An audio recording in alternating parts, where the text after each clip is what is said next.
নমস্কার, নব রান্নাঘরে তোমাদের সবাইকে অনেক অনেক স্বাগত। আজকে কিন্তু একটা অনেক পুরনো রান্না নিয়ে চলে এলাম। কদিন ধরেই এটা খেতে খুব ইচ্ছা করছে, আর জানোই তো যেটা খেতে ইচ্ছা করবে, যেটা স্পেশাল বানাবো সেটাই তো তোমাদের সাথে শেয়ার করব, তাই না? তো চলো রেসিপিতে যাই আর গিয়ে বলি কি বানাচ্ছি। দেখো, আমার লাগছে আতপ চাল। তো আমি নিয়ে নিয়েছি এরকম এক বাটি আতপ চাল, আর লাগছে সামান্য একটু বিউলির ডাল। দেখো, যতটা আতপ চাল তার মানে 4 ভাগের 1 ভাগ হলো বিউলির ডাল, সেই দুটোকে নিয়ে নিয়েছি। তো চলো, একটা গামলা নিয়ে নিয়েছি, এর মধ্যে প্রথমে ঢেলে দিচ্ছি আতপ চাল আর বিউলির ডাল, দুটোকেই একসাথে দিয়ে দিলাম।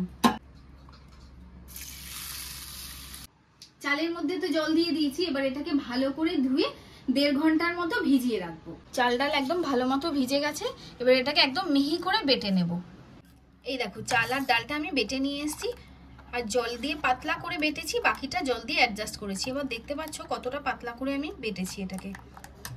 এর মধ্যে দিয়ে দিচ্ছি 1 চামচ চিনি আর সামান্য একটু নুন, ভালো করে গুলে নেব। এর মধ্যে নুন আর চিনি ভালো মতো গুলে নিয়েছি, আর দেখুন 2টো নারকেল রেখেছি, এটাকেও আমি এবার কুড়িয়ে নেব। এবারে নারকেলটাকে ভালো মতো কুড়িয়ে নিচ্ছি।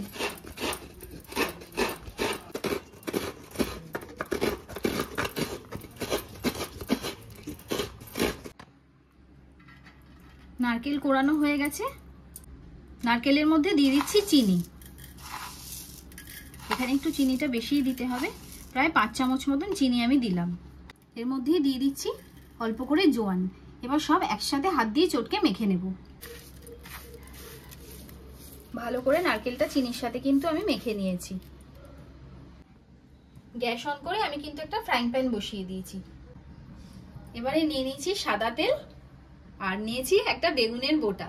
যেরকম ভাবে মা ঠাকুমারা করতো ঠিক সেইভাবেই বেগুনের বোটার থেকে তেল নিয়ে ফ্রাইং প্যানে ভালো করে মাখিয়ে দেব। তোমরা কি খেয়াল করেছো, আমি তোমাদের এখনো বলিনি আমি কি বানাচ্ছি। আমি বানাচ্ছি সরু চাকলি পিঠে, তবে একটু অন্যভাবে। এবারে তৈরি করে রাখা গোলাটা অল্প অল্প করে দিয়ে দেবো, দিয়ে ভালো করে ঘুরিয়ে ঘুরিয়ে। এটা তোমরা চাইলে ফ্রাইং প্যানের বদলে কড়াইতেও করতে পারো। ভালো করে ঘুরিয়ে নিয়েছি, এবারে কিন্তু ঢেকে দেব মিনিট 1.5 জন্য। এবারে একটু তুলে দেখব। এই দেখো, সুন্দর হয়েছে। সরু চাকলি কিন্তু এরকম মাঝখান দিয়ে ফুটো ফুটোই হয়। এই সাইডটা থেকে আস্তে আস্তে করে তুলতে থাকবো। এটাকে এবার নামিয়ে নেব। এবার তৈরি করে রাখা নারকেলের পুরটা কিন্তু মাঝখান দিয়ে অল্প অল্প করে দিয়ে দেবো,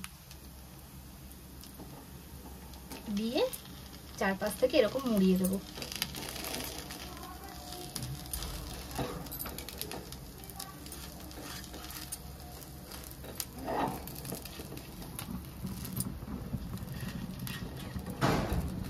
চারপাশ থেকে এরকম চৌকো করে কিন্তু মুড়ে নিয়েছি, এবার তুলে নেব।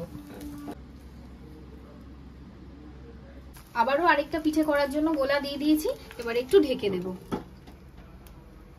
হয়ে গেছে, আবার মাঝখানে একটু পুর দিয়ে দিলাম।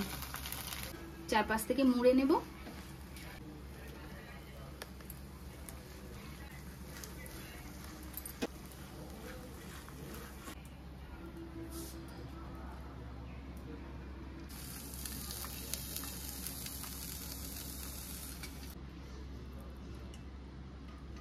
তাহলে এই অন্যরকম সরু চাকলির রেসিপিটা তোমাদের কিরকম লাগলো অবশ্যই কিন্তু আমাকে কমেন্টে জানিও।